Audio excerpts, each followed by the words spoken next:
Okay. Good evening, everyone, and welcome to the April 13th, 2023 Historic Preservation Commission meeting.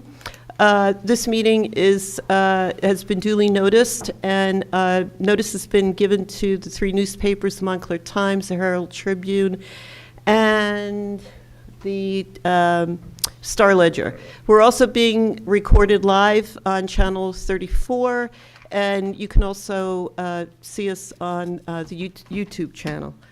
So, would you please call the roll, Tommy? Yes, I will. Good evening, everybody. Ms. Bennett? Present. Mr. Rooney? Present. Mr. Reimnitz? Here. Mr. Graham? Here. Mr. Sweeney? Present. Mr. Giuliano? Here. Mr. Connolly? Here. And Ms. Bauer?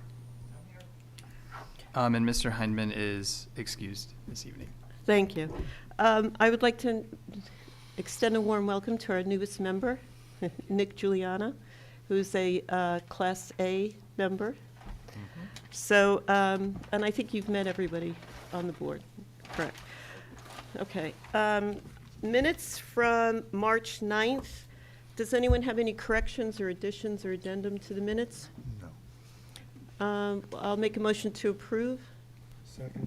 All in favor? Aye. Aye, thank you. Abstention. I have to abstain, Chair. Okay.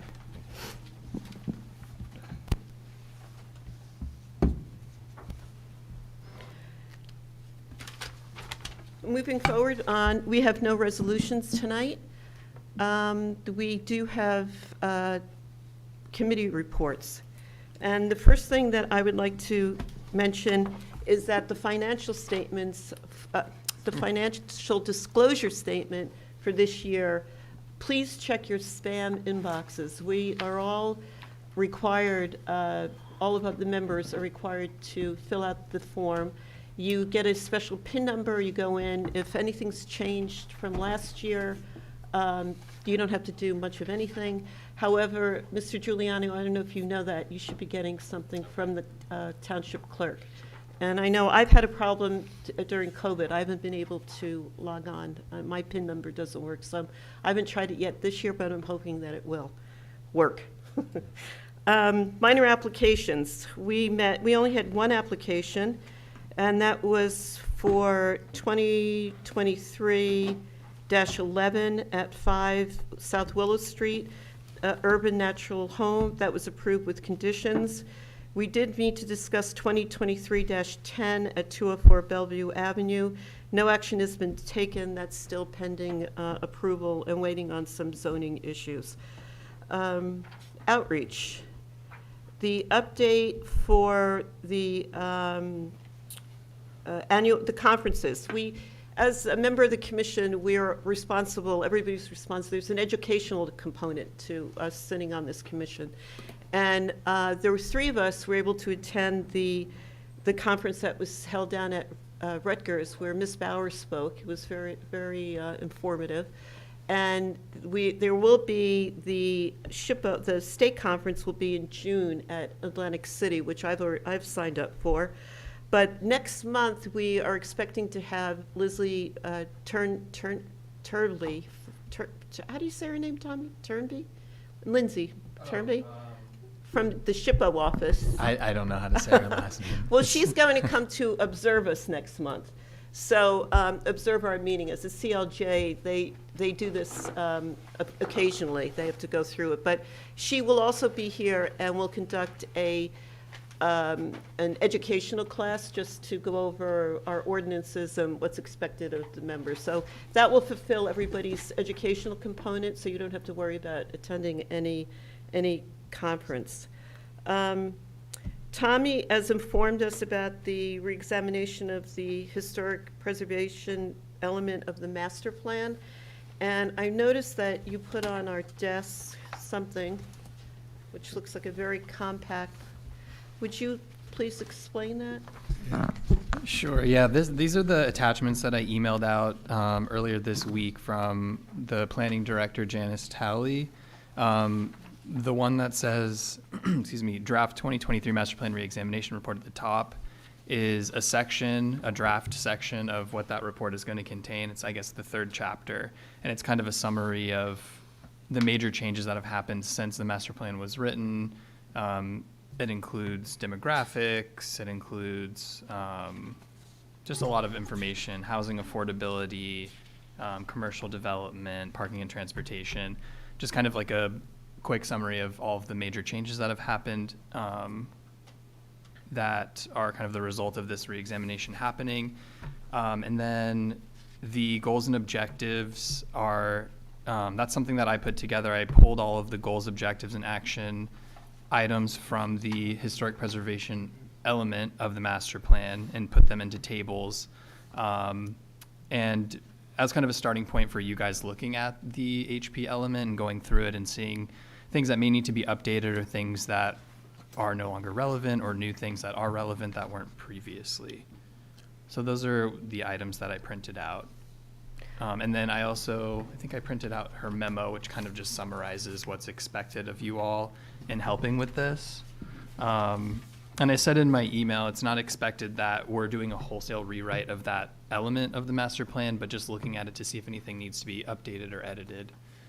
And this process will be ongoing. There's no set end date for it, but we're looking at the end of the year possibly for being done with this. And Or so about 12 months that we were thinking. We're thinking it might take about 12 months on the planning board. Oh, okay. Right, yeah. Yeah, Mike is on the planning board, so he has a So better idea of this. Just to be clear, Tommy, you're speaking about this, the HP element of the master plan. Correct. So Okay. all of the elements are kind of being split up to the different boards and commissions. I think the planning board is taking the land use and circulation element. And we're trying to get all the various stakeholders, not just governing bodies, but also relevant stakeholders in the community to have participation and input. The genesis of this was we made a revision to the environmental part, and it was brought to our attention that some of the language discussing redevelopment maybe needed reexamination, and as a result, we determined it probably made more sense to begin the process because there's been so much redevelopment in the municipality to review the entire plan rather than just one piecemeal part, the environmental part. And we're due, I think, in 26 anyway, so it makes sense. It takes, it can take a year to just do the review and then to rewrite it. It made sense to just start the process now. Okay. Yeah. So are you suggesting then that we have a public meeting? I think we should probably have a subcommittee meeting first and then, No, and then a public meeting. I was going to yeah. suggest that as Yeah. well, a subcommittee and then a public meeting. Yes. And would that be in coordination with our regular scheduled meeting, or? We could, I think we can do that any way that we choose to. I think we'd probably want to coordinate that with the planning board schedule of, the plan right now is to take one element or two elements each meeting or each month and review them. So I think coordinating with the master plan subcommittee, the planning board master plan subcommittee will reach out when the HPC part is up for review. Okay. Does anyone else have any other questions about either Tom? I have a question on it. This document, the goals and objectives, on one side are the goals out of the HPC element, is that correct? And these are your comments on the right? Right. Okay. Which I think is the update, right? So those are just kind of like whether these goals have been met yet, or if they're still in progress, or if there's been any action taken to complete them. And again, this is just a draft. This is my first go at this. You guys are more familiar with this than I am because you guys were around, I think, when this was written. So it's just a starting place for you guys to start thinking about it. Okay, great. Any other questions before we form a subcommittee? No? Okay. Anybody, who would like to be on the subcommittee to reevaluate the, I would, but I'm on the HP. master plan subcommittee, so I think it should probably be someone else. okay, great. We need one more. Okay. So we have Steve and John, and I'll be on it as well. So, Sorry, one issue. If I'm on the master plan subcommittee, are we going to have a quorum issue? if we have a meeting with the master plan subcommittee and our HPC subcommittee? I don't think so. Would that, They're two different bodies. Well, no. Oh, that's a good No, question because you're unless part of you're- both. Unless you're on the subcommittee for the HPC. I am, I'm on the, well, no, I'm on the master plan subcommittee for the planning board, Right. but if I'm present, Like if the does two that create a, subcommittees does that create meet. a quorum issue? No, because no one here is on the planning board No, other he- than you, so. But if we have a committee of 4 as opposed to 3, would No, that we have a create- committee of 3, Mike. It's. Okay, but I'm it's- still present in the room, right? Right. Doesn't that create a quorum issue? No. If he's representing the planning board. Yeah, we can notice it. Okay. I mean,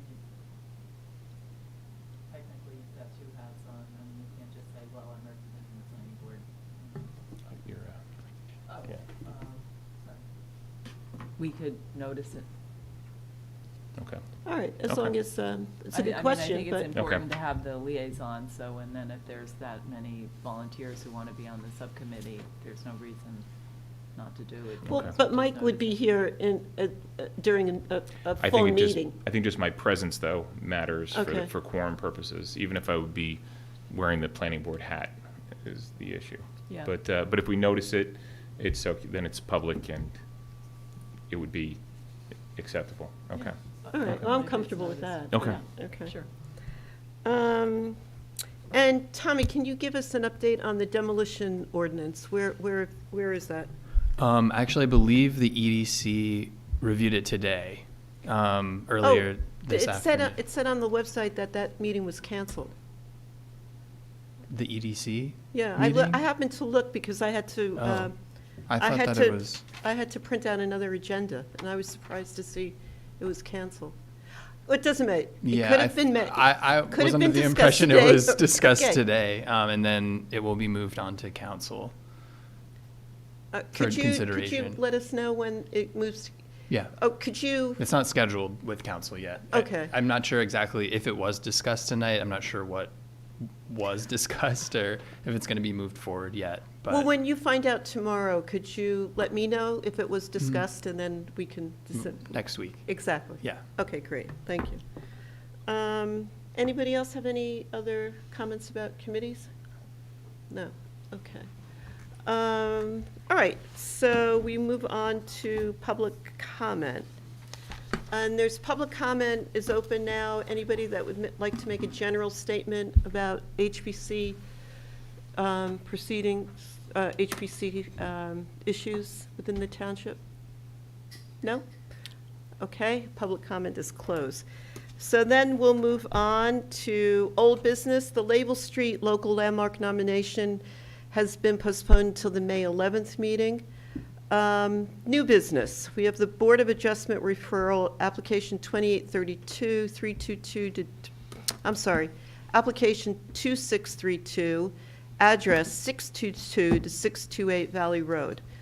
Will the people that are with that application come forward?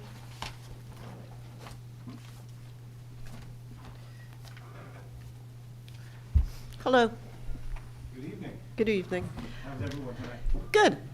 I'm just going to make an introduction, and then we'll swear you in, okay? Absolutely. So the applicant proposes the installation of a satellite dish and accompanying equipment at the roof of the building. The equipment is to be mounted behind the eastern parapet of the building to minimize the visual impact of the view from the street. The proposal includes wireless alpha, beta, and gamma sector antennas, as well as electric, fiber, and ground conduits. The subject property, which is 622 to 624 Valley Road, is a harmonizing, although altered resource within the Upper Montclair Historic District, and was individually surveyed prior to alteration as part of the Preservation Inventory of Historic Properties in July 1981. The building sits on the west side of Valley Road and faces east towards the street. So could you state your name and your relationship to the project, please? Sure. My name is Kevin Jones from Zublack & Jones, and I am counsel for the applicant Dish Wireless LLC. I also have a professional engineer, Mr. Sheriff Thomas Keenan. Oh, no. Oh, Sorry about that. there we go. You want me to do that again, or is that? Yes. You got, okay. All right, what did I say? I forgot what I said. We'll start fresh. I'm Kevin Jones from Zublat and Jones, counsel for the applicant Dish Wireless LLC. We also have a licensed professional engineer, Mr. Jeremy McKeon. You may want to swear him in first before we move on. Well, You want to swear? Sorry. McEwen, McKeon. and you're the engineer, Yes. so our attorney will swear you in. Raise your right hand, please. Do you swear or affirm that the testimony you will provide on this application to the commission tonight will be the truth, the whole truth, and nothing but the truth? I do. Go ahead.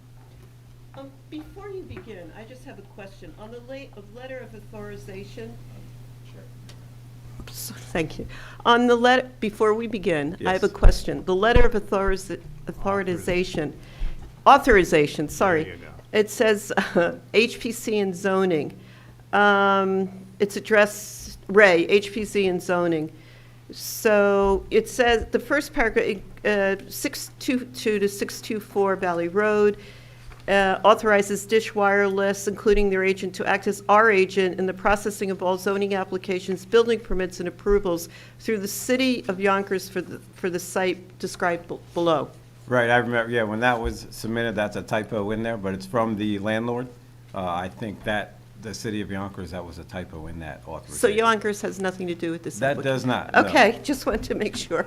I think Okay. they have an office and they have some other locations there, so when we got that blanket form, the key is they authorize Dish Wireless to file any and all applications to develop, the premises in the matter that we're seeking before both boards. Okay, all right, thank you. So who will speak to this? Well, I'll just give you just a brief intro. Dish Wireless is an FCC licensed wireless carrier. They're currently, now they're the fourth big wireless carrier, if you will. You may have heard recently when Sprint and T-Mobile merged. One of the reasons that merger took so long was the FCC did not want there to be just three carriers. And they kind of wanted to prevent maybe a monopoly type of effect. So they worked with all the carriers, primarily T-Mobile and Sprint as well, to help create a third carrier. Now, Dish was already, fourth carrier, excuse me. Dish was ready and willing to go, but the FCC also assisted in this. And now Dish is engaging in an active, aggressive build-out to build their network. They're building a first-of-its-kind, completely cloud-based 5G network, and their goal is to build it nationwide. So they have, you've probably heard applications of this type before, gaps in coverage. Everywhere is a gap in coverage for Dish because they're seeking to fill, build a new network. So what they do is their RF engineers drive through, they use multiple feet on the ground, and they also use high technology software to find out where the primary coverage gaps are and targeted areas and objectives. And through their engineering review and research, they determine certain, tall structures in and about certain municipalities. So in Montclair Township, the first thing we did is look at the zoning ordinance. The subject site here sits in the NC Neighborhood Commercial Zone District. In this zone, wireless telecom antennas, rooftop antennas, are permitted as conditional uses. So that's one of the sites that Dish would look for, is where those sorts of uses are permitted uses. You do, in terms of the conditions of the ordinance, Dish doesn't meet one of the conditions, and that is installing the antennas at or below the parapet or the wall in which they're mounted. And for coverage reasons and architectural and engineering reasons, that is just impossible to do at this site. So what Dish did do is design these antennas, and they're going to be 3 antennas per sector in 3 separate sectors. So you have an alpha, a beta, and a gamma sector on the rooftop of the building. They designed this site to make sure that it had the least intrusive means necessary to fulfill its coverage objective. And they wanted to make sure they reduced the visual impact, particularly from Valley Road. So when you stand in front of Valley Road, and we did submit some, do you have the photo sims that we sent? We sent Yes. multiple. You can see, I just wanted to point to one real fast because I think it tells an important story. If you look at, this probably should have been the first one, location number 5. If you look at that, it shows the view of the site. And this is a composite simulated site that when the site's on air, this is what it's going to look like, should the, site get approved by all of the necessary zoning and planning and construction departments. Okay, thank you. And Mr. Engineer, do you have something to add? Yes, just in some, to add, explain our presentation, if I'm able. Yes. So we've prepared drawings, plans for the proposed site. As was stated, it's 622 to 624 Valley Road. And as a part of our design of the site for Dish Wireless, as was stated, we were Mic on the. Oh, it's next to the projector. Seems to be on. Thank you. So as a part of the proposed wireless design for Dish Wireless, as was stated, we were proposing 3 antennas per sector and associated remote radios associated with those antennas at each sector for 3 sectors for a total of 9 antennas. 1 equipment cabinet and associated power panel and telco box that is all mounted on the bulkhead in the rear of the building. As I said, my firm, Asmith Engineering Group, prepared the design for this building. We've completed the structural analysis and design of the mounting structure for the antennas.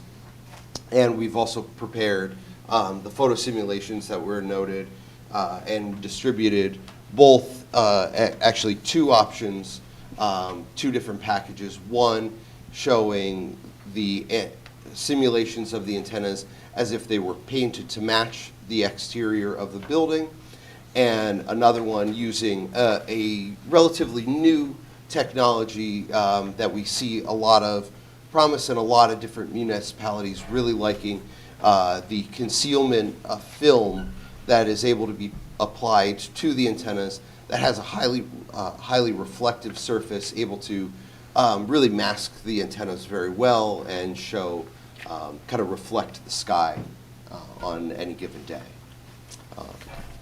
In what we received, there are two illustrative packets here, but which points to which? Do you know? What you're saying is the film? Okay, this one, the second Yeah, one. one shows the reflective film and one shows the antennas painted to Got match it, the okay. facade of the building. Okay, thank you. So before we open up for questions, just to know that we are reviewing this, and these are recommendations to the zoning board. We are reviewing this because this sits within the Upper Montclair Historic District, and we're reviewing it to see what impact it will have on the historic district. So just keep that in the back of your mind.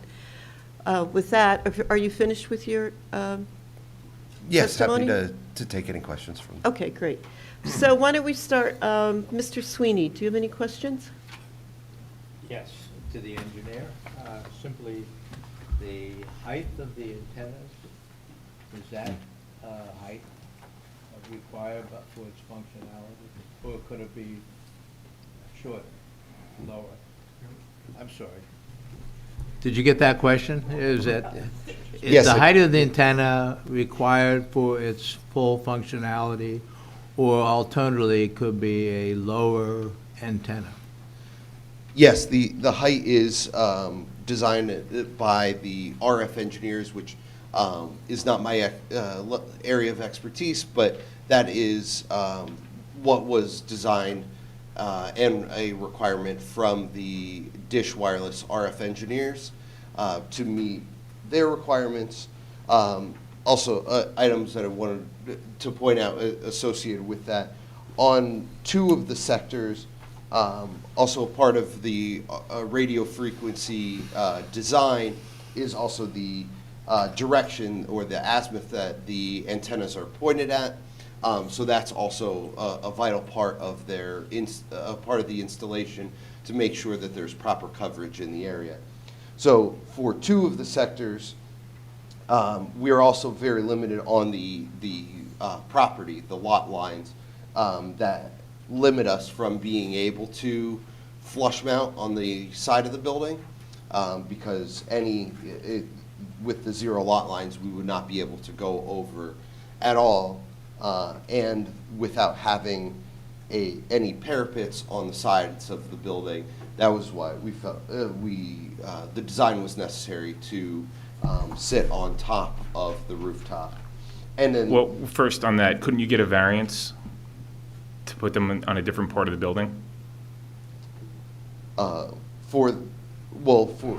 for that, with the directions that the antennas are pointed in, and necessary for coverage, we would not be able to complete the coverage on another area of the building.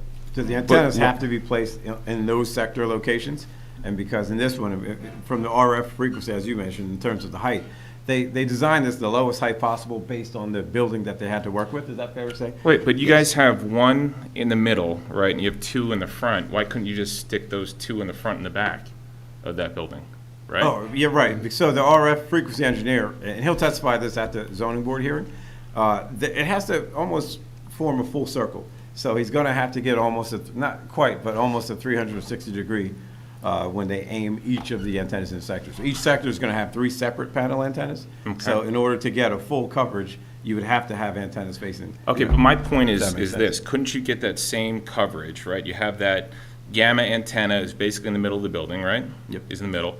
Then you have those 2 alpha and beta are in the front, right? Which are highly conspicuous if you're walking down either part of the street. I know the one straight up view, you can't see them, but any other part of the street, you're seeing these things. Why couldn't you just put them in the back by the parking lot where it makes more sense? So so the Get a answer variance, is- just get a variance for, we putting would them not in the back. We would not be able to, from everything that we've seen, we would not be able to get the height on the bulkhead that the gamma sector is, because the further back the antennas are from the edge of the building, in the direction that they're pointed in, coveraging, the higher that they need to be. So with having these 2 sectors moved back onto that bulkhead, they would have to be a significantly amount higher, and then. You're saying the gamma bulkhead, is that what you're talking about? Yes, correct. But what about the building, the rear of the building, right? I mean, could you not put them on the rear sides of the building, towards the back? So moving the antennas back further would cause potential issues with the coverage with the adjacent buildings. The other reason they are up close, for the coverage along Valley Road and in those areas is because of, adjacent buildings and the potential, of the antennas to be shooting directly into the other buildings along that street. How is it, okay, sorry, Chair, if you want to go first. No, I just want to ask, when you say adjacent, do you mean the other antennas that are cluttering the building on Williams Williams-Sonoma. Sonoma? Is that what you referring to? Not just, that building being a building that is also higher, and having other antennas for other carriers installed on it. But yes, the further, with having adjacent buildings being higher, the antennas would not be able to receive the same amount of coverage, certainly over the area, by being moved to the rear of the building.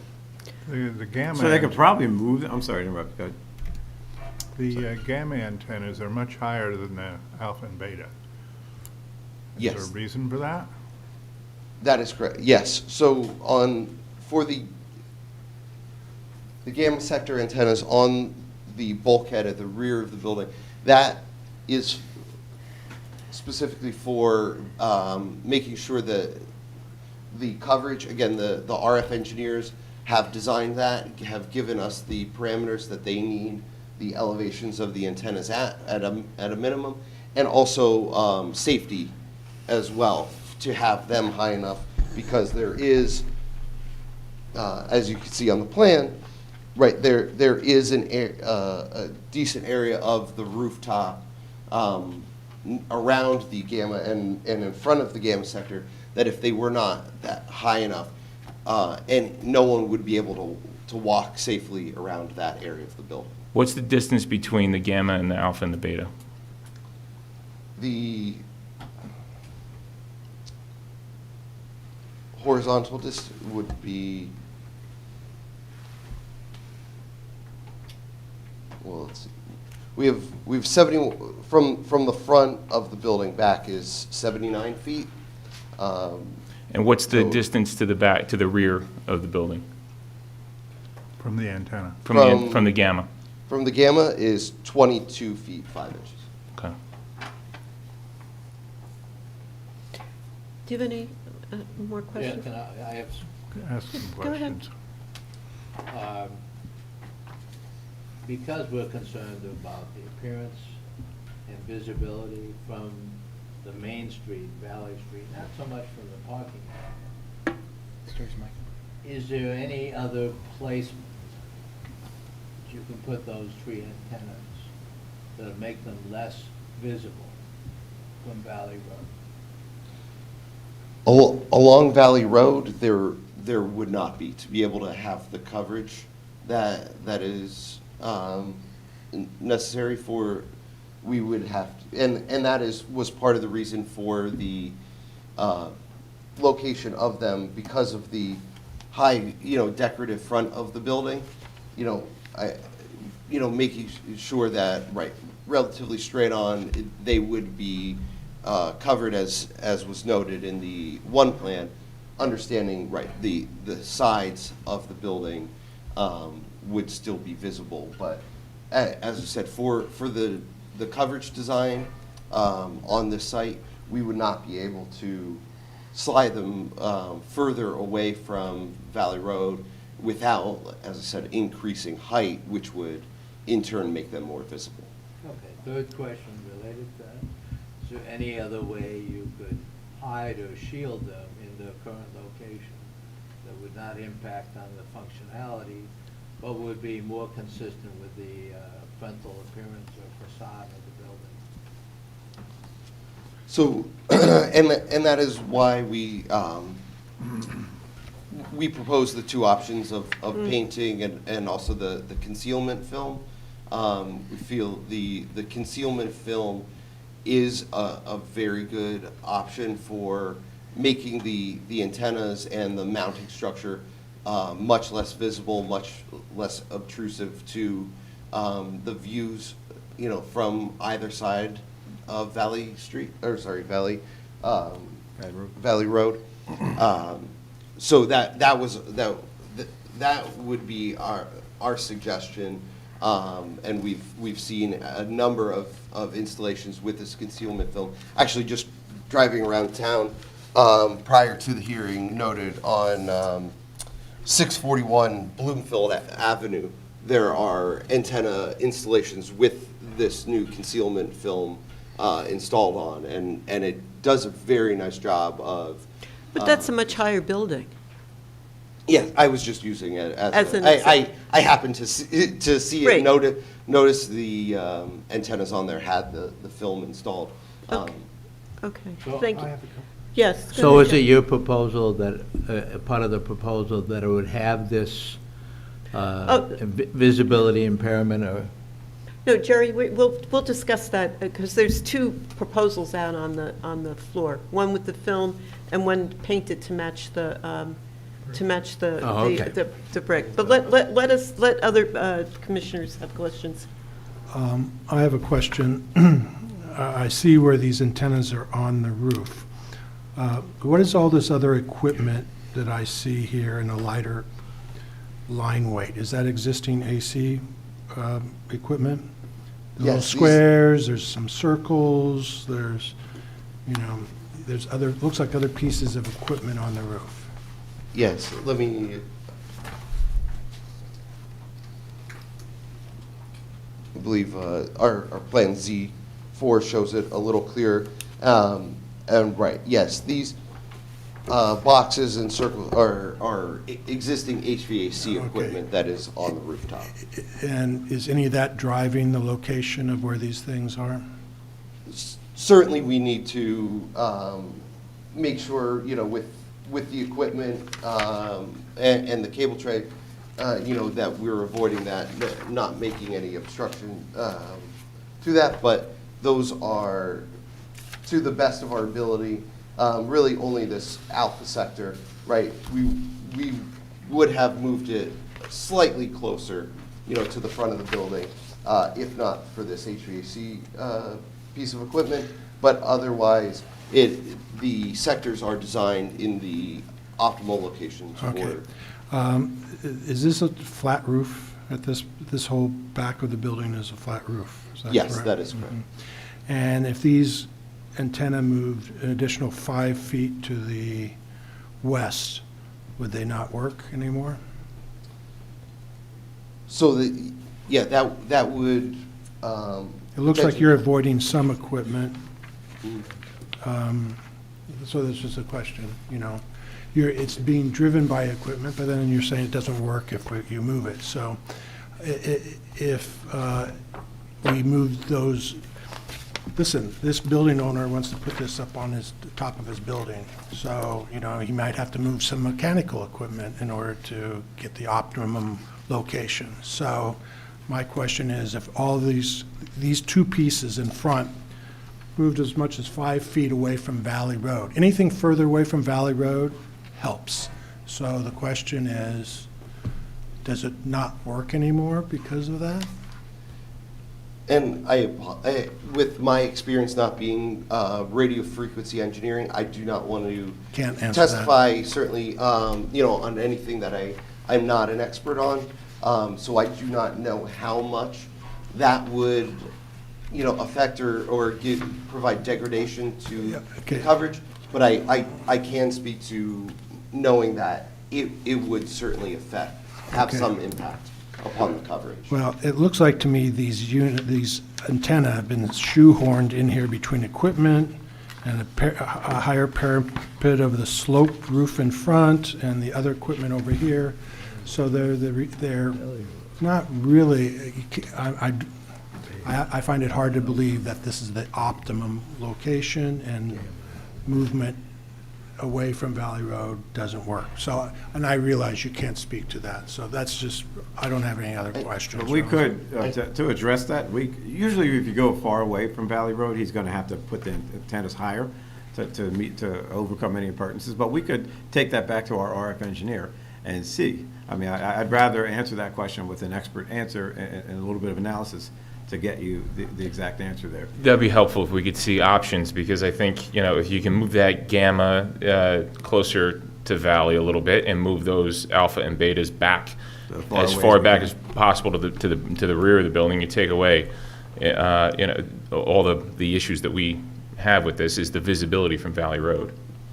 Now, he may, just so you know, he may have to raise the height of the antennas the Yeah, farther you get away from Valley Road. I don't think we'll lose the visibility, but it'll have less impact. on Valley Road. I mean, I'm even thinking, though, if the gamma moved forward somehow and you moved alpha and beta all the way to the rear, I think that would be optimal, but, Just flip the plan. Right, that's what I'm So thinking, Tom. Yeah. If gamma was in the middle of the building towards the front, right? I don't think we'd have to render it to see what it looks like from either side. It would be So, taller, right? Much taller. So as and it's just a very general rule of thumb that we're provided by the RF engineers. For every 4 feet that is moved back, it needs to be at least 1.5 foot taller. Move back from the main road? What does the road have to do with it? From the edge of the building. No, but what I'm saying, what I think we're saying is the gamma right now is 22 feet from the rear. Make it 22 feet from the front and move the alpha and the beta to the back of the building. Get a variance to put them on back. But, and that was too much. So if you move this gamma sector, you're saying, right, up in this Keep it area, 22 feet from Valley Road as opposed to 22 feet from the parking lot. Those antennas would have to be about 30 feet above. 30 feet? But top of the why, building why? to be able to get the, If you move the alpha, coverage. wait, are you talking about the alpha and the gamma? no, I was You're saying specifically the addressing the gamma. gamma sector, correct? If you move that all the way to the front of the building, it would have to be something that the building structure would not be able to support. That's a different story, Yeah, yeah. that's- It'd be like rotating, all you have to do is rotate that plan 180 degrees. That's what you're suggesting. That's what I'm But- thinking. but- So right. be- But I can let's see imagine if we there's have no any- structure there. but Any I other don't know. questions? Nick, do you have any questions of the applicant? What would happen if alpha? What would happen if alpha and gamma just moved further to the page left? Like, what if the bottom right one went to the corner of where the cabling is, still pointed in the same direction? That's similar to what you just. Yes, that, so. And then it's same at the again, top, if that just moved That 12 feet would- back. With the adjacent buildings on either side of the, not being significantly lower, actually a few of them being taller, that would significantly impact the Well, design. we can get the engineers to tell us that, right? I mean, I would like them to testify to that. It may, just by looking at it and from my past experience, it may precipitate the need for additional height, as he mentioned, as you move back. It Even- looks like even for the this alpha building is beta. the highest one, though. It's higher than left and right, just from the pictures. I think what I just asked before is whether the interference from the other equipment that's on the Williams-Sonoma, which is probably double the height of this building. Right, so that is on to the north, so this Right. alpha sector. Right, any bit that this is moving back further, that is. will Going to be directly blocked. affected by that, okay. Yes, by that. But that's another concern though, right? I mean, they never take antennas down, they only put new ones up. Yeah, So, although I mean, we've if asked we're, them. if we have antennas, that are this conspicuous, what happens next go round? There's gonna be more antennas that are more conspicuous. I mean, we Right. have to think about that as well.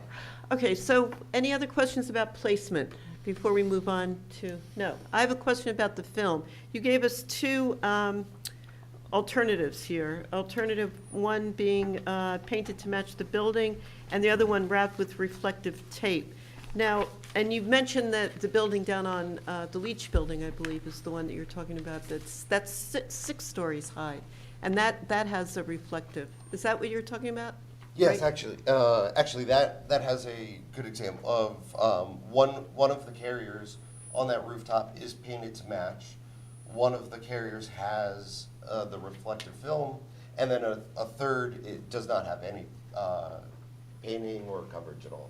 So my question is, I understand that the reflective film would not work on something that's this low, that you need the height in order for it to be up in the skyscape to reflect off the sky. Is this on the low side? Have you done this type of installation before with this height?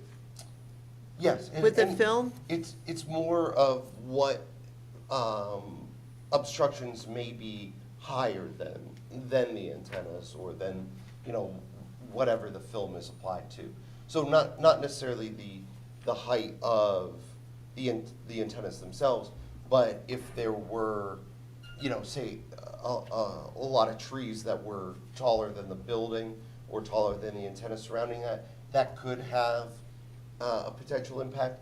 But no, all of the film is doing is reflecting the sky above it. So even at this height of this building and this proposed installation, the film would be a good application to be. And you've reflected. done that before with this height? You've seen this before? Yes, I know. we have. Okay. Yeah, I've seen them installed at many it. heights. Yeah, They just want to be above the highest portion of the building, so, even with the sky level, if that makes sense. Okay.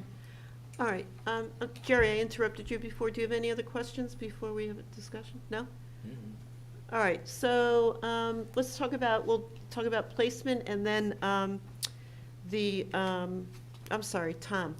Let's talk, we should listen to your, Well, you pretty much covered all three of my comments. You guys were spot on with that, so Right out of your HPC guidelines, the new antenna equipment obviously should be sited where it's not readily visible from the street. And I was suggesting a mock-up so you could actually see what the reflective film and the painted to match the building finish would look like on the antennas. And I also suggested that the owner should be encouraged to remove any equipment or appliances from the roof that are obsolete. We always seem to, that's always a concern. But for me, in looking at the renderings, the beta antenna seems to be less visible than the alpha. And I think the beta is, and I think that's just because of the building next to the one that we're talking about. And beta seems to be set back from the edge of the building further than alpha. So could you move alpha back? Yeah, to line it up in the Well, no, same- just, it seems to be, is there a dimension here? It's not right at the edge of, well, No, so right, on the plans, the beta sector, so it's, the mount is just rotated in the azimuth that the Right. antennas are pointing at. So one of the antennas will still be right along the Right. edge, but then, right, they are a I mean, maybe bit that step- helps.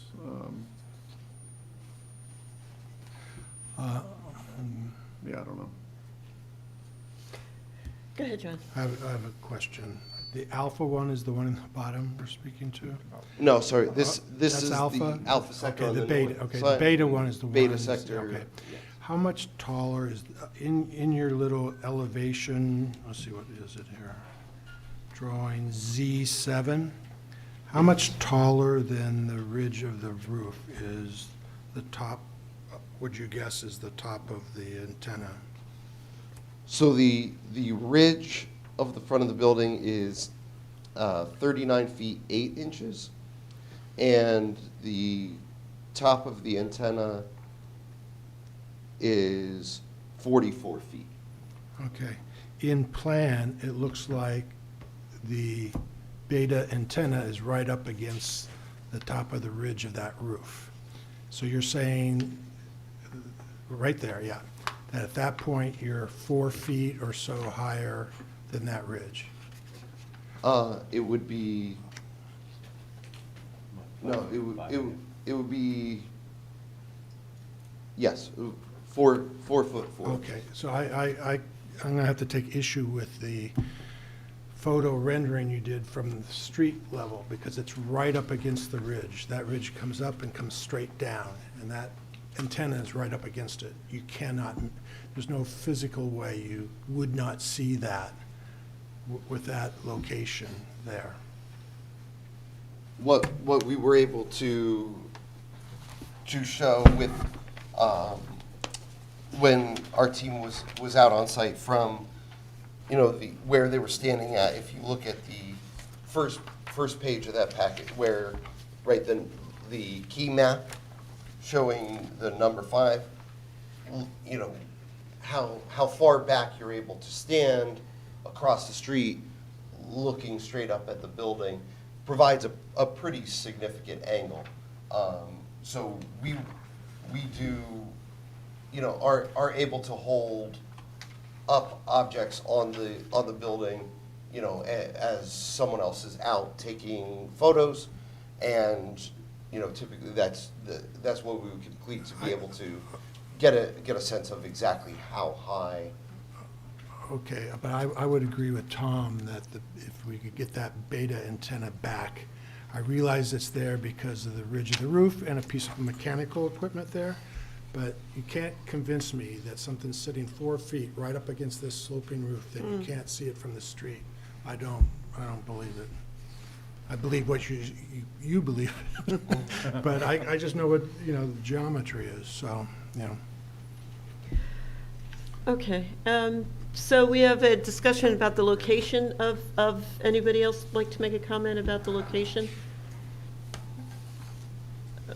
I know, Mike, I have a question. Oh, about well, I location agree about- that you're looking, oh, sorry, Jerry, go ahead. Do you have any actual picture comparisons of the wrapped with electric, the reflective tape versus the matched? I understand the reflective tape is supposed to make you see sky where there's, I assume that's it, instead of an antenna. But I look at these two pictures, I don't see much difference. So do you have any actual comparison pictures side by side? Of an antenna, I do not currently with me that shows a comparison of an antenna without a film and with film. Okay, but the mechanism of the reflective tape is what you're supposed to see reflect sky. So you're supposed to essentially not see the vertical antennas up there. Yes, that's the intent of it, and right, it's been utilized on a number of installations. They keep, actually, this is, I think they just came out with kind of a new revision, continuing to improve upon the film.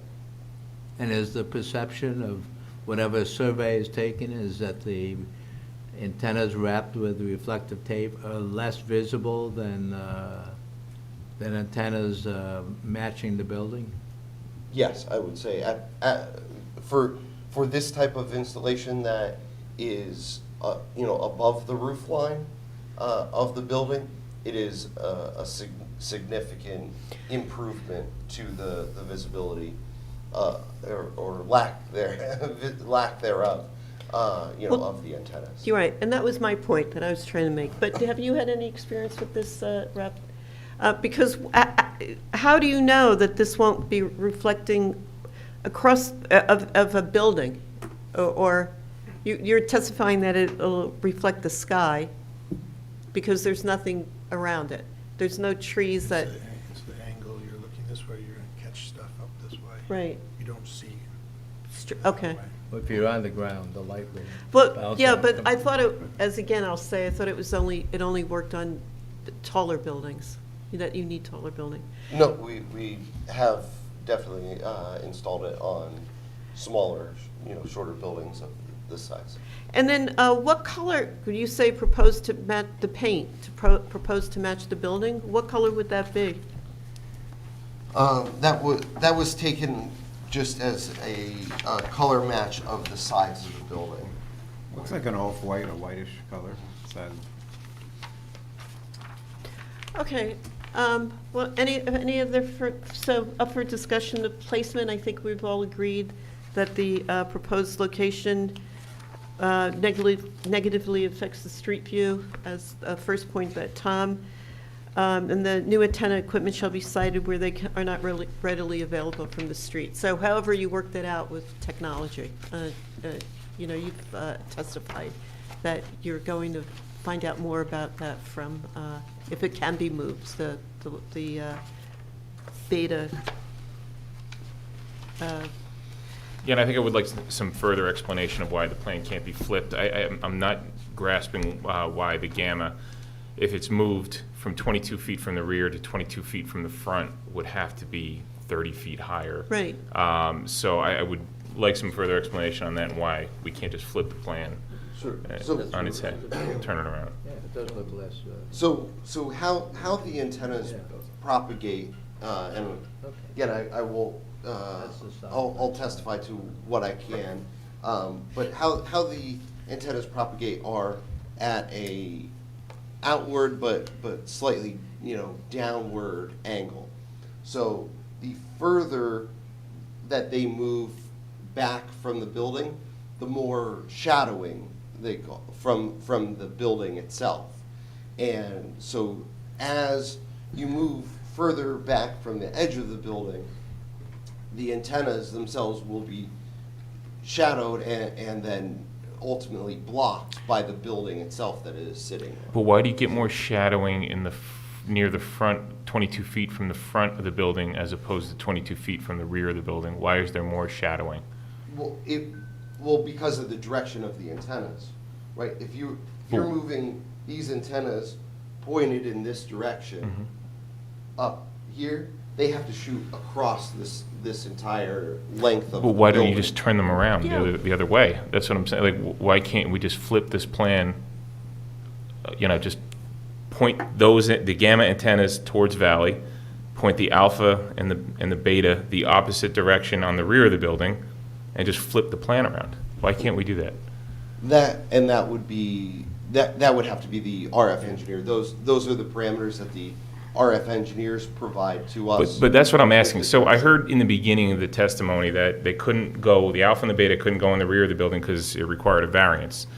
I mean, is that the reason why? Because you don't want to apply for the variance? So we need a variance anyway. Okay. Either way, we need a variance. And that's So not- that that's wasn't what I the don't reason they didn't understand go then. there. Okay, so that's what I don't understand then. No, Michael, I think I think I may be able to shed a little Okay. light. I'm the sorry, variance Mr. had to Tom. do with if they were gonna mount them on the side of the building, Yeah. right, it would be over the property line. So there would be a second variance, right? If it was That on the, mounted to the side of the building, not on they top just of the can't do it, building. period, Tommy? They can't mount them to the sides of the building because then it would be encroaching on another property. They're just not allowed to do that. I see. Okay, that makes sense. Okay, so Well, that's another- why. Something else okay. that may help, if you look at the alpha and beta antennas, the engineer, the RF engineer's plan, his objective is probably to cover Valley Road. So if you need those antennas going, and each, there's 3 antennas per sector, so we're talking 6 antennas trying to cover Valley, trying to cover Valley Road in different directions. So if we were to move that up and flip the plan, then I don't think, and I think the RF engineer would, again, I'm not an RF engineer, but I've seen a lot of these. Yeah. It may not cover his intended objective. The intended area of Yeah, coverage, right, I because see. Okay. Valley Road is, their most important thing they want is good in-building and in-vehicle coverage, and for all the foot traffic that's gonna be on primarily Valley Road. So that when they do these engineering surveys, and that's based on technology and people walking and driving the street, that's where most of the data is going to be collected. So most of the people are going to be either driving down Valley Road or walking or dining in some of the establishments. But to do that, to cover that, it's going to have to, I mean, the 6 antennas are, in my opinion, I think it's critical that they're facing that direction. I see. Now, So we will search to and see if if we can move them If we back. could get just confirmation from the engineers on that, Yeah. that's making more sense to me. So it would have to cover that, Yeah. it had to face that direction to cover that specific area. Okay. Are you planning this installation anywhere else in the township? This type of installation? Do you have other locations? There will be many. This is probably the first one in Montclair, but there will be many. Because How they need to wide- they need to cover a large portion of this particular region. How wide is the coverage from those antennas? Yeah, it certainly depends on, obviously, the height of the building, the topography, surrounding topography, the other buildings in the area. So that is something that I know the RF engineers look at Okay. very closely. They complete their designs to be able to know what the coverage region is. Okay, I have one more question. If you took the beta antenna and moved it along the same angle away from Valley Road, more towards the center of the building, just up. North. Yeah, right, and keep it over a little bit so you get the same sort of throw. What's wrong with that position? Well, you would probably be able to see it more if you're. No, standing you're right going to be, there, right? you're going to be further away from the edge of the parapet. and You Oh, would I have to see. go higher. They don't have to clear that parapet. The antennas would have to. The in order to reach- parapet, Yeah, the lower south, pedestrian the and south vehicular parapet traffic is what would- you're concerned. Well, that's why you're higher than it, okay. Yeah, you have to clear that in order for it to meet its targeted objective. To transmit and receive the data, it has to clear the parapet in most cases. Oh, okay, so it sounds as though we're in agreement for number 1 about the proposed addition, proposed location, rather. I mean, the good thing is these are reversible, right? They're not gonna be there forever, they're not really harming the building, I mean, that's a positive. But Tom, they never go away. Do people actually that's take also things They budget just down? put more, they just put on more, right? And there's going to Yeah. be many, it sounds, Yeah. within the township. And then it would be good to see what, well, I think people can go and look at the building down at the Leach building to see the difference in the film or the painted. So does anyone have a preference to see either wrapped in film or painted to match the building? Wait, can we see both, or? Well, Go down to Leach Building. I was just going to Yeah. say it would be better to go and Oh, to see go it to- in situ, because now Yeah. you're not going to be able to see the reflective, you won't be able to see that. I don't think so, right, Tom? I mean, even if they give us a mock-up, how would we be able to see? Yeah, Unless they put both up there, you're not gonna be able to Right. compare. well, that's what I'm saying, a mock-up would be great if they could install a temporary. And you know what, maybe we should, if you're testifying that there's going to be many of these that down the road, maybe we should ask for a mock-up, keep that as one of the conditions. A mock-up in terms of just a mock-up installation before the actual installation is Yes, installed? yes, yeah. One of the things that I've never done, well, I think we've done that before, another carrier, maybe a long time ago, but one of the things they do is bring in the actual, it used to be swatches of the paint and stuff like that. This is new, this reflective covering is new, so maybe an actual antenna itself, not necessarily mounted to the building, but with that film on it so you can see what it is. That would be helpful. That would be helpful. That would be great. Why couldn't we put it on the roof? I think you'll You'll actually have to display it on the roof because that's where you That would have give the the real reflection effect. of the That's where- sky. right. That's what makes it invisible. Here, you put it, you're gonna have chairs on it, it's not gonna be invisible. I think the reflective tape is gonna be much less noticeable. Yeah, on a day like today, it would yeah. probably be, that's what they're made for, a day like today. Yeah. I think it would really reach its And, best and, efficiency. right, and speaking to that, Yeah. what's very good about the This- film too, This because is what I've Tom been suggested, that's the difference. have been in a number of situations where painted, antennas like this above the roof line have been asked to paint them blue, paint them a light gray, and with the changing in the sky, right, on different days, some days they will be more or less noticeable, some days they will be more noticeable. Yeah. That's why the film, reflecting the current conditions of the sky is a very nice feature, kind of Yeah. meeting both of those. And you may The city of mention this- Newark used to have a requirement in their wireless ordinance that anything above the rooftop had to be painted sky blue. And I remember testimony from our professional planner probably 10, 15 years ago. I said, well, that would be great on a sunny day, but what about a cloudy day? Or what about a Right. stormy or snowy day?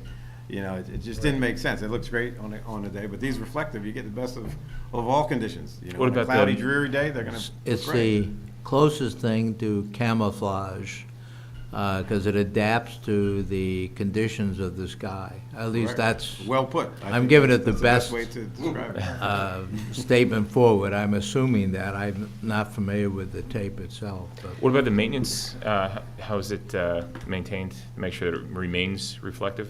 Yeah, that I know. I know the warranty on those is typically 7 to 10 years. And for jurisdictions, whenever we did this, we would probably just have a condition in the resolution that would just require DISH to maintain them. So after the 7-year or 10-year period, everything, vinyl is going to fade eventually. Yeah. But I do know the warranty, I believe, is 7 to 10 years. Okay. Oh, It's and not bad lifespan. No, number 3 condition is that the owner should be encouraged to remove any equipment or appliances from the roof or exterior of the building that is no longer functioning or obsolete. We So- would have no problem with that condition. In fact, all of the telecom leases that we have and negotiate have a provision that requires DISH to remove them if they're obsolete within maybe 60 days. I think it's 90 days of terminating the lease agreement. So we'd have a legal obligation to do it, but we also always agree to that condition for any obsolete or any unused equipment or antennas on the roof. But should this be expanded to include these specific AMA, beta, and gamma? I mean, I know you It could just. include all of our equipment and antennas. Anything that's not used or obsolete will be Okay, removed. so we'll just add including any other further conditions that we've covered? Okay. When do you anticipate this, when do you anticipate you have to go before the zoning board for variances and then? Next week. Oh, okay. It was actually done, pretty quickly, next Wednesday, the 19th. I think we're on the agenda. Okay.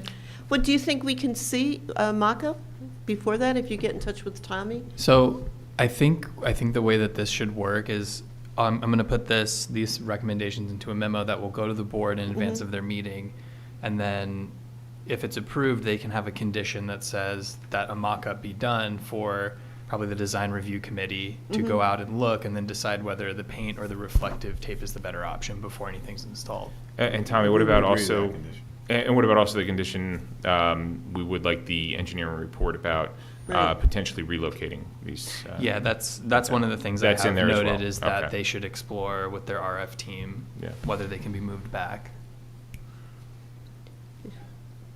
To make it as inconspicuous from Valley Road. Yeah, Do you have the an- bottom line with this equipment, no matter what you do, if it has to clear the parapet, you can put it anywhere you want on the roof. It's gonna be higher, away from the parapet, or lower near, I don't think you can, I it think you're doesn't right. sound like you can do anything to really deal Mitigate with it, that, to mitigate this. It's sort Right. of, the only thing you can do is this mirror business, so.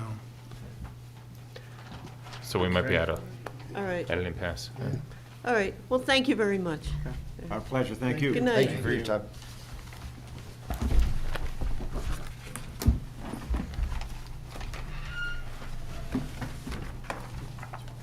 Well, one thing also, I just want to make sure that we understand the coverage area as well, so I would like that information. Tommy, did we get that noted as well? We should get an idea of the coverage area for this. And if you could send us that, and I'd like to know, facing one way or another, how much it impacts the coverage. So thank you very much, appreciate it. Yeah, I mean, because, No. well, that's when he testified there's going to be many. Yeah, that's right. That's in the planning report as well as a recommendation that they provide that. Okay, good. Yeah, but let's make sure, Tommy, because I'd like to see that. Thank you. Thank you. Good night. Okay. Next up is a planning board referral from 499 Bloomfield Avenue.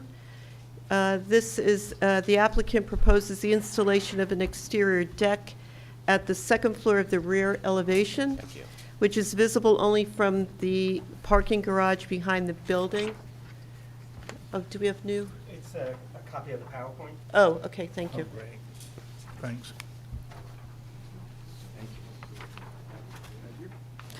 Okay, the deck would not be visible from the street. The proposal plans to use the existing fire stair at the rear of the adjacent building at 501 Bloomfield Avenue to provide exterior access and egress to and from the deck.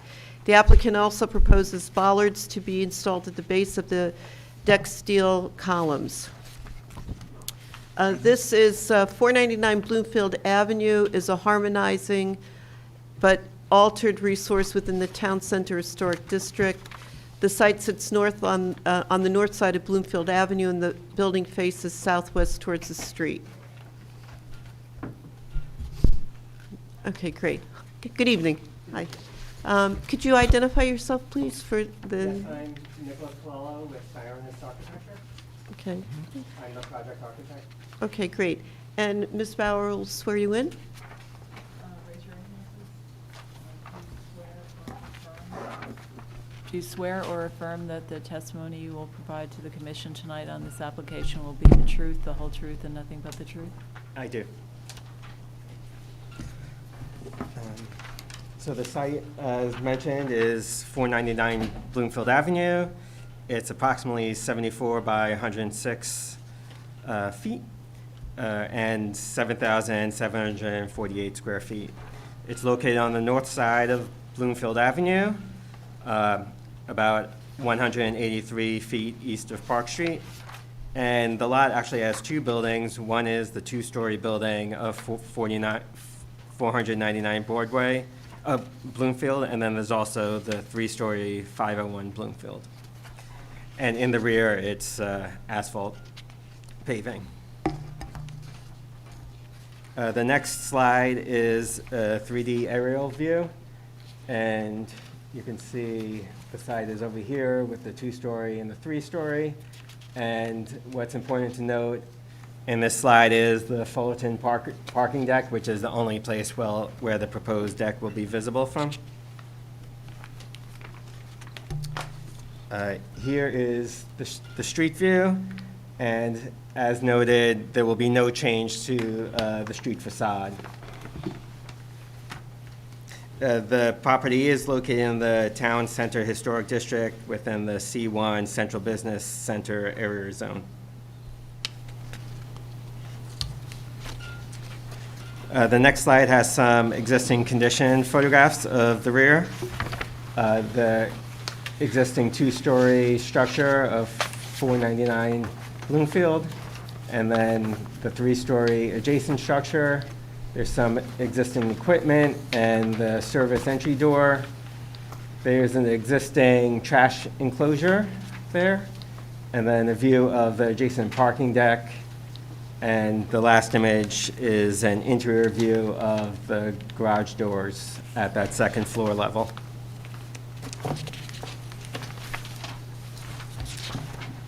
The next slide addresses the improvements on grade, where we're going to, because of the installation of the columns to support the proposed deck, we are restriping the 5 parking spaces that are there. We're also having striping, no parking areas to allow a path to the delivery door, and then also to access the trash enclosure. New bollards will be installed at the proposed columns, and then also at the front of parking space number 5 to protect that delivery entry, and then also at the existing equipment.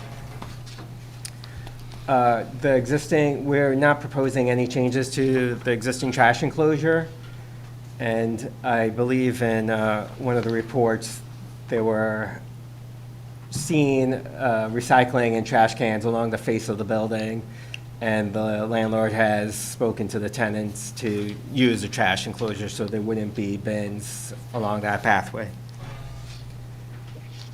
And so here is the rear property line, and then here's the existing garage deck columns, and then there's a 10-foot easement to access the property.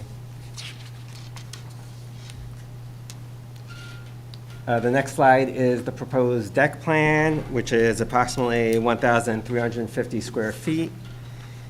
It's accessed through the garage doors as noted and won't affect the interior layout of the space. We are proposing that the deck extend to the rear property line, which is 2'8" from the face of the parking deck. I do also want to note that in the report, it had noted that the deck has access to the fire exterior stair. As you will see in the elevation, they're on 2 different levels, so we were not proposing to use that exterior stair. There is the travel distance from the deck to the interior means of egress is sufficient.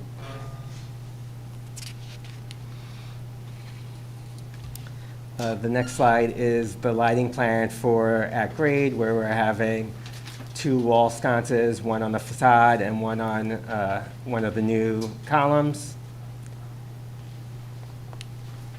And the next slide shows 3 wall sconces up at the deck level, and then to provide adequate lighting at the perimeter, there's going to be smaller lights mounted on some of the railing posts.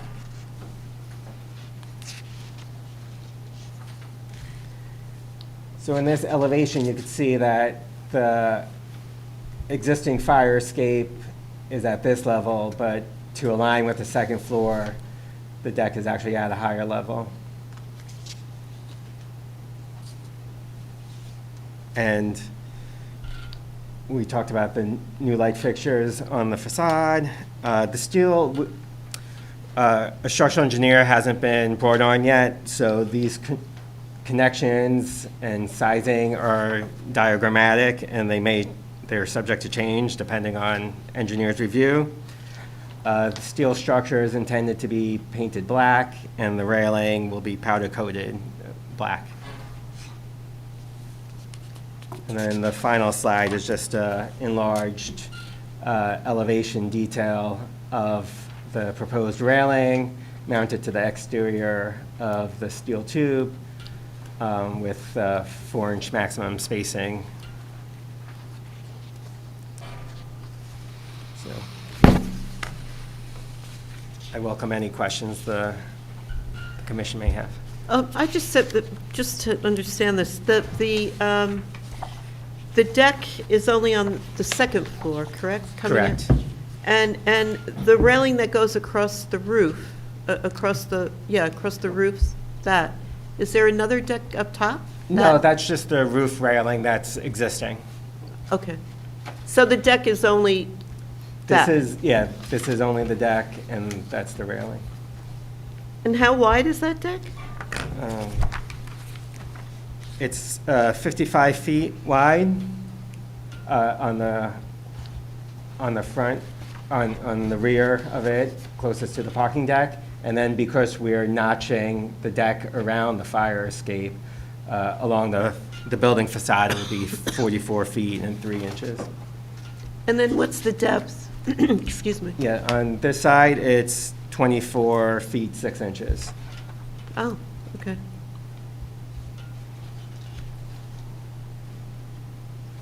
And we have a 6-foot setback on the eastern side, eastern property line, and then a 12-foot 9-inch setback on the western property line. And how do people access this deck? Through the second floor restaurant space? Right. Which, are you changing the windows out? No, there are existing garage doors on the rear facade. Right. So- Oh, that's what you're calling garage door? Yeah, because they are overhead garage doors. So they're at the second floor level, so the restaurant can open them up and people can walk out onto the proposed deck. I'm curious as how that works now, I don't think you open up. right? I mean, Let's hope they don't open. Ever since once I got involved with the project and one was there, the garage doors have been there, so. But they don't use them. I don't know. You wouldn't be able to. No railing inside, Right, no, There's- there isn't. huh. Well, it's deceiving in terms, because they don't look that large. Right, Okay. So you're not changing the windows? no. Okay.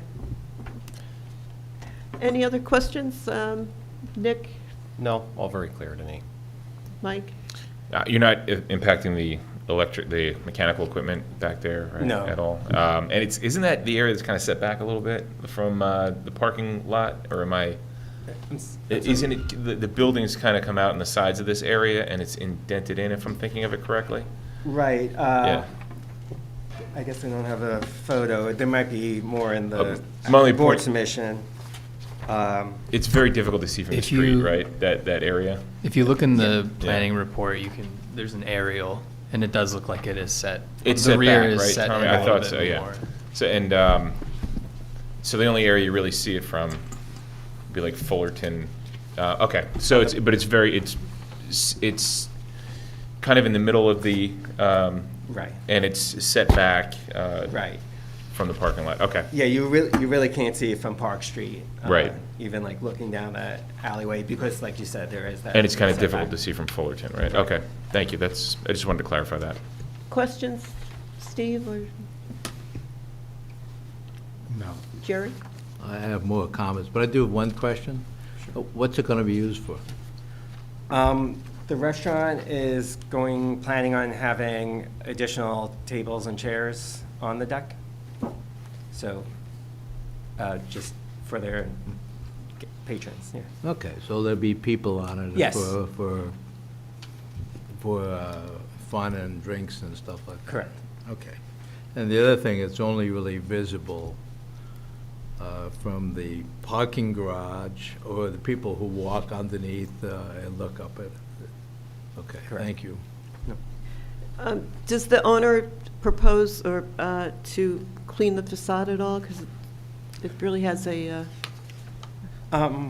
Currently, that is not in the scope. We can, if that's a condition, where we can include that as well. okay. That's where they don't have people, right? Well, something needs to be done. So before we discuss, Tom, do you have, can we hear what you've Sure. My only comment was really the proposed addition of the new second floor exterior deck does not diminish the overall character of the existing building as viewed from the public right of way, and is therefore in keeping with the Secretary of Interior standards for rehabilitation and the township's historic design guidelines. Okay, thank you. Is anyone here, the public, wish to ask any questions of the? No? Okay. So why don't we open up for discussion then? Do you want to go first, Nick? Or? I have no issue with it. I think it's actually an improvement to the area. If you were to see that area behind the buildings at all from Fullerton, even walking by, it makes the back of the building look more like a front, in my opinion, by livening it up a little bit. I imagine they'll have some lighting, maybe some planter boxes or something around the perimeter of the railing. I do think the parking is a question, but I see that it's already noted as one of the variances that it's asking for, is that it is going to increase the occupant load of the building. But from an appearance perspective, I think it's a nice addition to the back of the building. Just from seeing what the vibe is at Porta, I could see them putting a mural on the back of that facade above the deck or something like that in the future, so. Mike? Yeah, I agree. I think it's an improvement to the building, to the area. I think you can't see it from the rear, but when you park there or when you go to visit that area, I think it'll be an improvement. So I am supportive. I have no comment. I'm in support. I am as well. One thing I would say is to add a condition that the facade be cleaned. Okay. No comment. I think it's, we would approve it. I think it's an area with little historic significance. You got a garage up there, you don't see it, and it doesn't look particularly attractive now as it is. So the addition of the deck and the intended use for drinking and eating is something they will have to clean it up. The whole place will look better, so. Thank you. I think I support it. Okay, great. Any other comments? No? All right, well, thank you very much. Thank you. Let's see.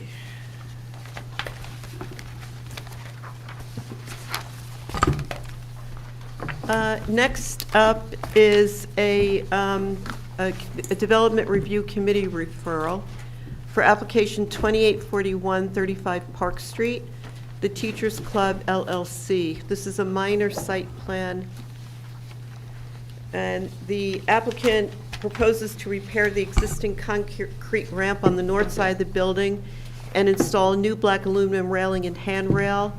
The existing chain link fence surrounding the property, except for this section at the south end, is to be replaced with a new black aluminum fence. The applicant also proposes the installation of 2 condenser units on the rear of the building adjacent to the cellar doors and the installation of a freestanding sign near the northwest corner of the building.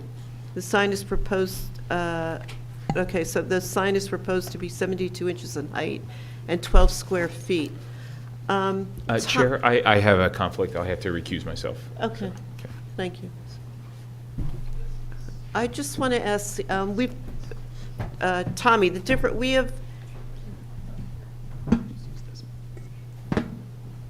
we've considered referrals for both the planning board and the zoning board. This is for the design, the DCR, which I think is a little different, so just speak to the. Yeah, so the Development Review Committee can review in place of the planning board, or the Board of Adjustment can review, well, not the Board of Adjustment, in place of the planning board can review minor site plans where there are no variances involved.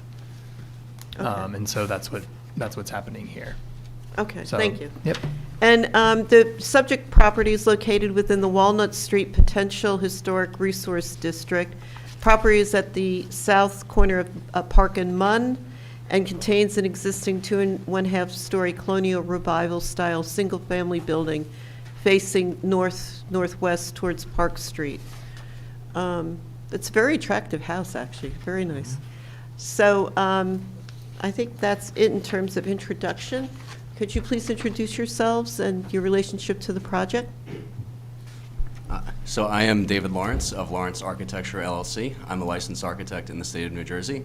I'm actually not the architect of record on this project. She has fallen ill, and she asked me as a colleague / architect friend to fill in for her tonight. So I was briefed on the project earlier today, and I'll do my best to represent the project. Okay, thank you. And Alexon Collasos, I am the owner of this property. We just recently purchased it. oh, okay, great. So do you want to walk us through what you're proposing? Sure. You need to be sworn. Oh, sorry. You need have to be sworn We first. need to be sworn in. Oh, yes, yes. You need to raise your hand. I just have one question. It says the names, Brendan and Alexon, how are you? Nice to see you. But then it says in parentheses, the Teachers Club LLC. So is the owner actually the LLC, and you're the members of the LLC? Yes, so it's bought under that LLC, but Brendan and I are the owners. Got it. Okay, I understand what you're saying. Mr. Lawrence, will you raise your right hand? Yes. Do you swear or affirm that the testimony you will provide tonight on this application to the commission members will be the truth, the whole truth, and nothing but the truth? I do. Go ahead.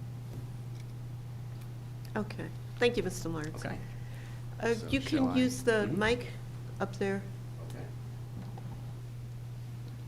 Is there any buttons on this one? Okay, great. So the main points of the project were already stated. One of the major elements are the repair of the concrete ramp. It will just be patched and repaired with parging. Another major element is the existing chain link fence surrounding the property will be substituted with a 3-foot high black aluminum fence with vertical rails. Also on the concrete ramp will be a 42-inch high railing going down the ramp. There is also a new sign going on the property that falls within the limitations of square footage and height for the district. There is restriping of the rear parking lot. The building was already painted. And also there is an air conditioner condenser going in this area. There's currently a tree there which is being moved to another part of the property, and the condensers will be surrounded with wooden screening fence. And I believe that is all. This is a commercial property, correct? It is. It's mixed use. The first floor is office space, and the upper floor is residential. Okay.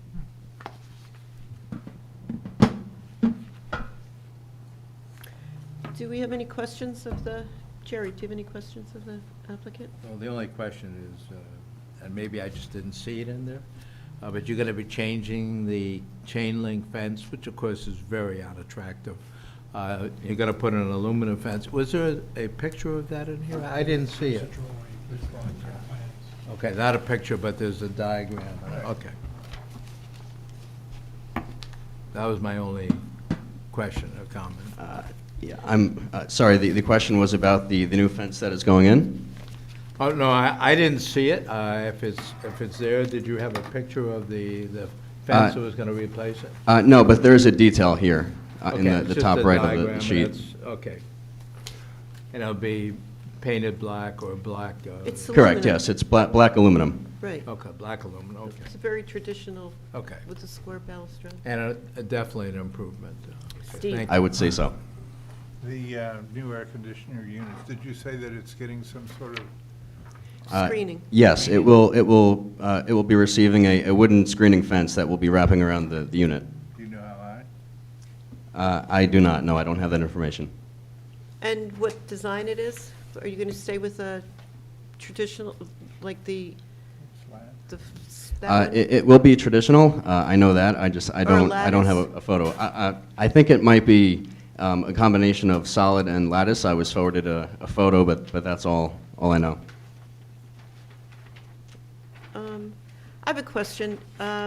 You say that the new fence will, you're not going to put it on the south side of the property? Is there a reason for that? Is that the south side that adjourns, is next to the driveway, your neighbor's driveway? Here.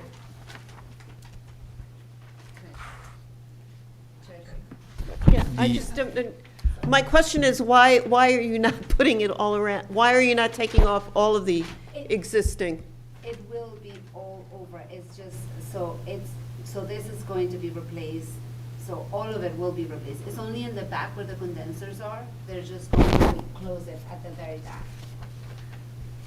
I believe the plans show that it's the back of the parking area, the south end of the parking area where the chain link Here, fences well, is going to stay. Where the picture where here, I think it's for closing purposes, I can't remember why, but it would,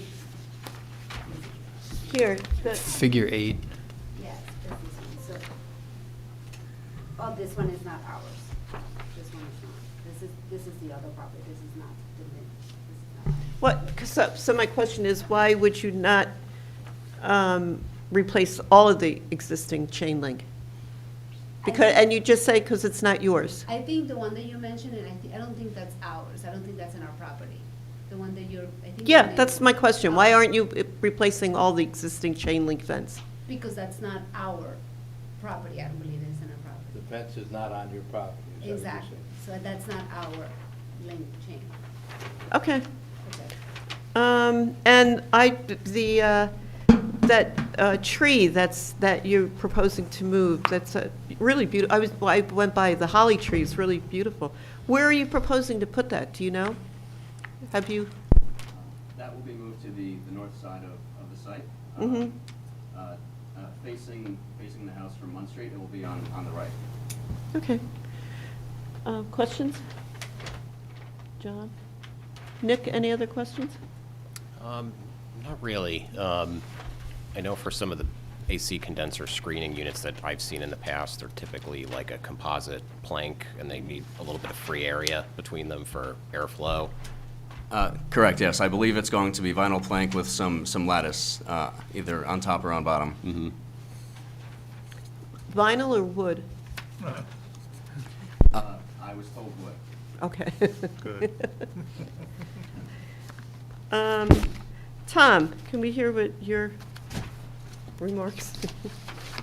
Well, actually, I have a couple of questions. There seem to be conflicts on the drawings here. So on the proposed site plan, at the ramp, it says, the note says 36-inch high black metal ramp railing, but the detail shows it at 42. Sorry, where is it saying 36? On the plan, on the site plan, the note for the ramp railing shows it at, says 36, right? And then the railing detail shows it at 42. And I'm wondering which is correct. So I don't know if the drawing that I'm looking at was revised, but the plan that I'm looking at says 42 inches high Huh. at the ramp on the site plan. Okay. All right. And then I think you testified that the fence is going to be 3 feet high? Yes, 3 feet. All right, and then your detail says 3.6. That it does. Again, I might have, No, that is correct. I assume it's an error, a drafting error. okay. So 36? 36 inches, yes. Okay. So 36 inches for the fence along the sidewalk. That sounds like 42 for the guardrail for the ramp. Is that standard? Yes. It depends on the height of the ramp. Depends on what your drop is. Generally, they have to be 42 inches tall. Well, it depends on, again, Right. the height of the ramp, right? Mhm. Is it more than, I forget what the height 30 is. inches. Oh, here. 30 inches, right, 30. Is it more than 30 at the top of the ramp, the landing? I don't know. I do know that the slope is too steep to meet current ADA codes, so possibly, but I don't know that information. Yeah, we would like it to be lower if that's Yeah. allowed. Okay. Right, the railing, I understand the railing has to be 36, but it might not need a guardrail. Correct, okay. I will check with the architect of record and let her know that. Yep. And then to my comments, my only two really were that the applicant shall confirm that the proposed new signage conforms to the current township's sign ordinance, and that screening for the HVAC units would be required. Correct. Okay. And I have a question. The planning report, it says landscaping. Is that the only tree that you propose to move? The landscaping should be, the mature trees should be moved. Yes, that tree is being moved, and also some other plants, I assume shrubs are also being moved to the same area of the property.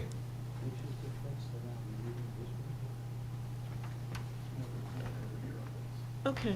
Anybody have any other questions? No? All right. Anybody in the audience like to speak to this application? No, okay.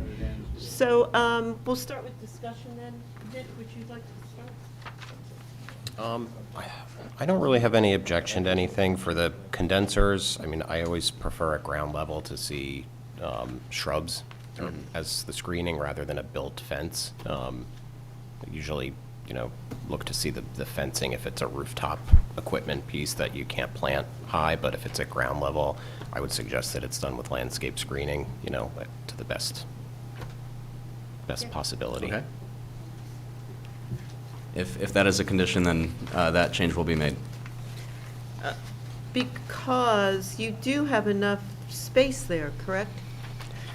I think it looked kind of tight, but. Yes, I mean, on the right and left, there are obstructions, but directly in front of the condenser, it looks like there is enough room. And another question, the ramp, you have a fence going on the north side of the ramp. Does the fence have to go on the other side as well, by code? See here? If there is a change in height, then yes. A guardrail at least. Right. So you need to have the, not fence, I meant a railing on either side of the ramp. Right. So you need it on both sides of the ramp? Yes. Okay, because I didn't see that from here. I don't think it's indicated on.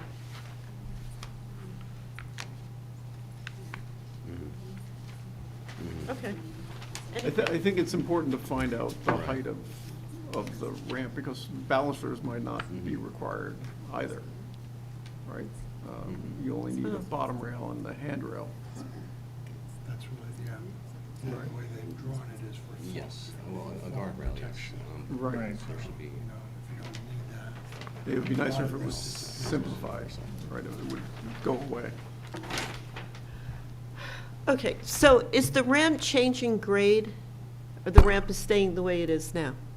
It is staying the way it is now, it's just being repaired. It's just being repaired? Correct. So then, to Tom's point, you have to determine the height from, at the top of the ramp, to determine what the height of the railings, which have to be on both sides. You only have it indicated on one side. So, I think I misunderstood. I was talking about handrails, but the guardrail would only have to be on the side that is open to the change of height. Right. So just on this side? Well, towards the bottom of the ramp, closer to the parking, again, depending on the height, we would need it on both sides, but the ramp abuts the house on one side towards the top.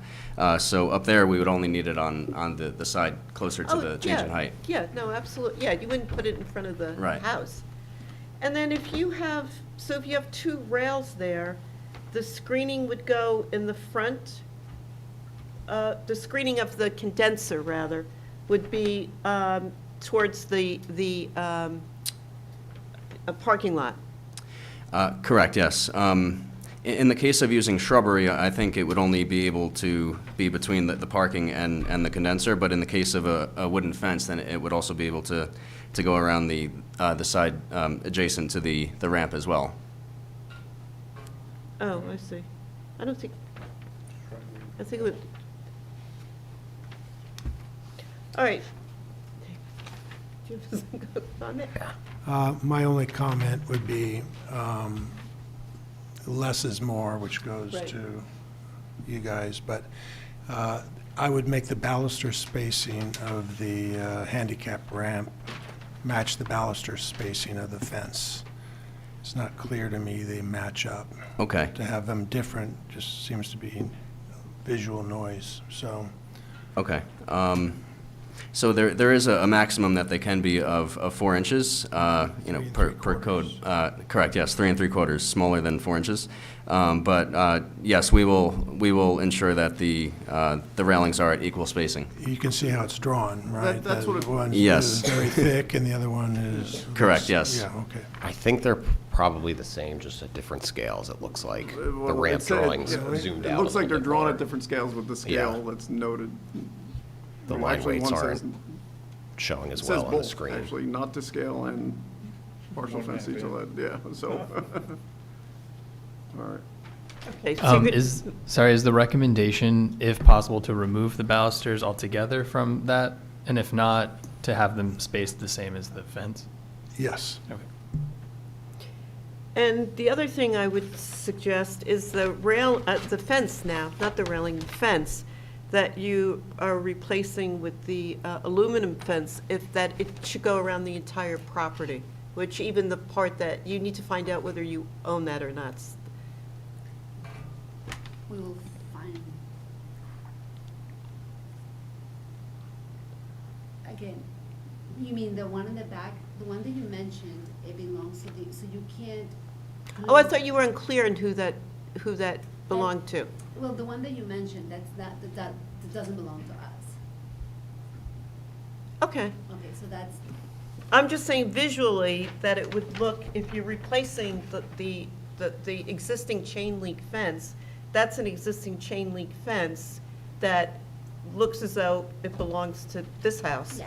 And that if it is, then the suggestion would be to replace all the existing, not just leave one portion of it chain link.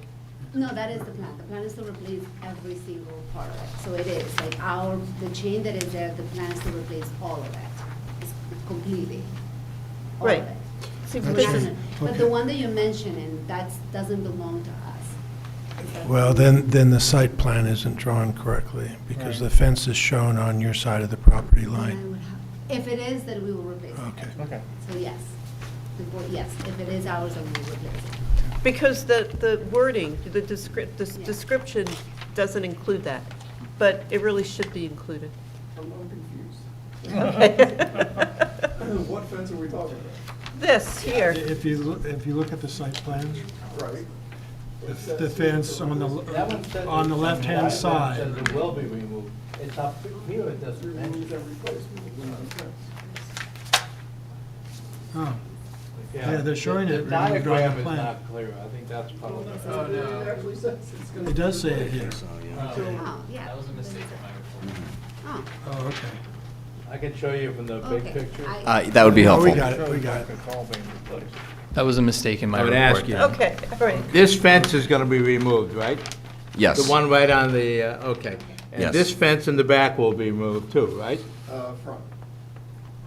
Some parts Huh? of it. Side back. Side back. All fences on the Not the back applicant's back. property will be This side, replaced. right here. All existing chain link fence will be Correct. removed and replaced with aluminum. Yes. Correct, yes. The diagram says it, but Okay. Okay. And what was the recommendation about shrubs at the Thank you. HVAC? What was that The recommendation is, if possible, to use shrubbery for screening as opposed to a fixed That's what my comment says. screening. Okay. And if you do use screening, no vinyl, wood rather than vinyl, or. Okay, noted. Okay. If you're going to use shrubs, make sure the shrubs block the view of the HVAC unit, we had a proposal here in front of St. Luke's where they put a lot of equipment on the side of the building, and they have little 1-foot bushes, and you see everything there. So, and Right. the proposal was that it was going to screen it. Right. And it really doesn't, so. So adequate screening. Perhaps you have something on the property already that you, or, I mean, it's not a very wide space. It's not a very big place, but yeah, the idea is to make sure that it looks as beautiful as the rest of the Right. building. So yeah, so we'll make sure that if we put landscape in, it's going to cover that, because yes, we want it to look beautiful, and do it in a proper way. And the railing for the ramp will take care of one side of it, so it really should be shrubbery as opposed to a fixed screen. That is my professional opinion, yes. Oh, good. All right. All right. Any other comments? No, I think we're set then. All right. It's a really nice house, a really Great. beautiful It house, is. yeah. It's a Thank you very beautiful much. house. All right, thank you. Thank you. Okay, moving along, we've already discussed the master plan reexamination, and so we don't need to discuss that. That's on the agenda. For next month, our meeting is May 11th. That will also be our preservation awards, and I would like to suggest that we begin the meeting at 7 o'clock to have the awards ceremony All right. first. Is that agreeable? Sorry, Chair, what was the date on that? May 11th? May 11th. Just want to double check. Apologies. Okay. Perfect, thank you. Okay, great. I didn't mention the HPC awards, but we have a good group that have come in already. We're waiting for 2 more, the proverbial last minute, but I'm sure they'll be in soon. And then Tommy will send out all of the nominations to both Steve and Mike and me. All right? And then what we've done in the past for the awards is every commissioner gets an opportunity to speak to the award and give the diploma to the, or the certificate, rather, to the people that are getting the awards. And we usually have a good group then. We take pictures and we send it Dress to, up. what's that? So we have to dress up. No T-shirts. Bottom line. Mike, that's you and me. We're ready, Jerry. Are we able to look at the candidates ahead of time of the meeting? Yeah, I'm sorry. Are we able to look at the candidates ahead of the meeting? Oh, yes, yeah, that's, everybody will get sent Great. a certificate. Yes, you'll, of course, yeah. And so, if there's no other business, then take a motion to adjourn. Motion to adjourn. Second. All in favor? Aye. Oh, Aye. good. 9:24, great timing. Thank you. Thanks, everyone. Thank you all for the warm welcome. Yeah, Appreciate it. All-